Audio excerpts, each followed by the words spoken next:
একদম পরিপাটি গোছানো একটা তিনতলা পুতুল কেকের পেছনের ভয়ঙ্কর গল্পটাই মূলত আজকে আপনাদের সাথে শেয়ার করতে চলে এসেছি।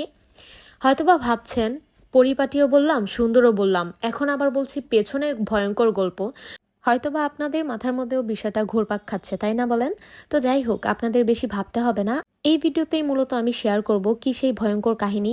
আর হ্যাঁ, আজকের এই ভিডিওটা দেখলে আপনারাও হয়তোবা এই ভিডিও থেকে কিছু শিখতে পারবেন বা বুঝতে পারবেন যে আসলে সবসময় আমরা যেরকমটা ভেবে কাজ করি ওইরকমটা নাও হতে পারে। তাই সবসময় খারাপ দিকটা আমাদেরকে মাথায় রেখে তারপর কাজ করতে হবে, যেন কোনো ভুল হয়ে গেলে আসলে আমরা সেটা থেকে রিকভারি করতে পারি। যাই হোক, চলে আসি মূল ঘটনায়। তো এই যে প্রথমেই দেখতে পাচ্ছেন আমি এখানে একটা বড় সড়ো কেক নিয়ে নিয়েছি। আমার নিচের যেই কেকটা সেটা ছিল মূলত 2.5 পাউন্ডের মধ্যে। তো আজকে টোটাল এখানে আমি 4 পাউন্ডের মধ্যে একটা 3 তোলা কেক ডেকোরেশন করব। তো প্রথম ভুল আমার যেটা ছিল সেটা হচ্ছে মোল্ড যাচাই করা। আমি নর্মালি এই জিনিসটা একদম মেনেই নিতে পারছিলাম না, যখন আমি দেখলাম যে না, এটা আমার দ্বারা এত বড় একটা ভুল হয়ে গেল।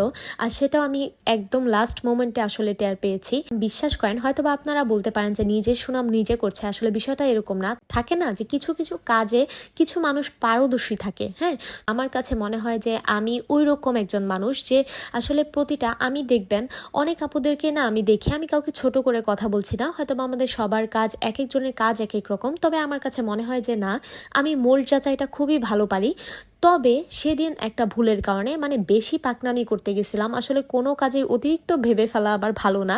একটা টায়ারের থেকে আরেকটা টায়ার যদি মিনিমাম 2 থেকে 2.5 ইঞ্চি গ্যাপে থাকে, তাহলে আমার কাছে মনে হয় একটা পারফেক্ট সেখানে একটা শেপ আসে বা কেকটা দেখতেও সুন্দর লাগে। মানে 2 তলা 3 তলা কেকের একটা সুন্দর ব্যালেন্স থাকে আর কি।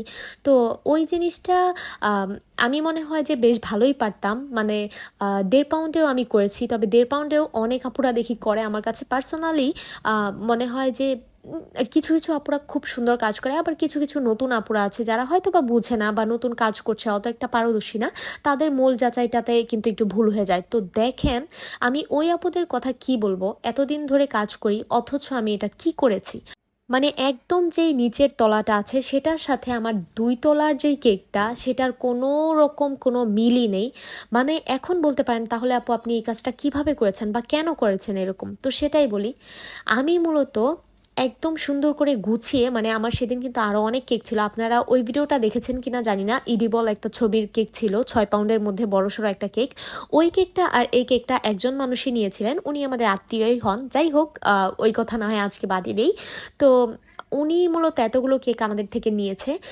টোটাল 10 পাউন্ড ছিল। তো আমি যেহেতু অনেকগুলো কেক আমার একসাথে বেক করা লাগছে, আমি করেছিলাম কি সবগুলো মোল্ড আমি একসাথে রেডি করে করে রেখেছি। তো আমি যে আসলে মোল্ডটা রেডি করেছি, মানে আমি মেপে কিন্তু রেখেছি যে আমার 3 তলা কেকটা আমি মোল্ডগুলোই একটার উপর একটা বসিয়ে রেখেছিলাম। তবে আমি আনফর্চুনেটলি মোল্ডগুলোর মধ্যে আমি একটু প্যাচ লাগাই দিই। মানে এটা আমি পরবর্তীতে যখন একদম কেকের মধ্যে আমি মনে করেন বসাবো, তখন আমি দেখতেছি যে আচ্ছা, এটা একটা থেকে এইটা একটা তো অনেক ছোট লাগছে, এরকম কেন হয়েছে। মানে আমি এটা না একদম বুঝতেই পারি নাই যে আমি হয়তো বা আমার মোল্ডগুলো আমি রেখেছিলাম এক জায়গায়, যেহেতু আমার টেবিলের উপরে আমি রাখি অনেকগুলো মোল্ড সেখানে থাকে। আমি হয়তো বা আমার যাচাই করে রাখা সেই মোল্ডটা, যেটা আমি বেছে রেখেছিলাম যে এই 3টা দিয়ে আমি 3 তলা কেকটা করব, কোনো কারণে হয়তো বা ওই মোল্ডটা আমি আর নেইনি। আমি হয়তো বা অন্য কোনো মোল্ড ধরে ফেলেছিলাম। আমি মেপেছি ঠিকই, স্কেল দিয়ে মেপে নিয়েছি। আমি সবসময় এই কাজটা করি যে টায়ার কেকগুলোর ক্ষেত্রে আমি আগে থেকে মোল্ডগুলো বিবেচনা করে রাখি যে কোনটা কোনটা দিয়ে আমি কাজ করব বা কোনটার সাথে কোনটার টায়ারগুলা একটু 2 ইঞ্চি গ্যাপ বা 2.5 ইঞ্চি গ্যাপে থাকবে। আমি শেষে আর কি করতাম, মানে আমার এত বেশি কষ্ট লাগছিল। তারপরে এই যে দেখেন, আমি বর্ডার টর্ডার দিয়ে কোনো রকমে আমি চাচ্ছিলাম যেন শেষ মুহূর্তে আল্লাহ আমার কেকের সামনের দিকটা যেন, সামনের পাশটা যেন দেখতে ভালো থাকে। কারণ যদি পেছনের দিকের মতো ভয়াবহ অবস্থা আমি সামনে দেই, একটা মানুষ দেখলে কি বলবে বলেন।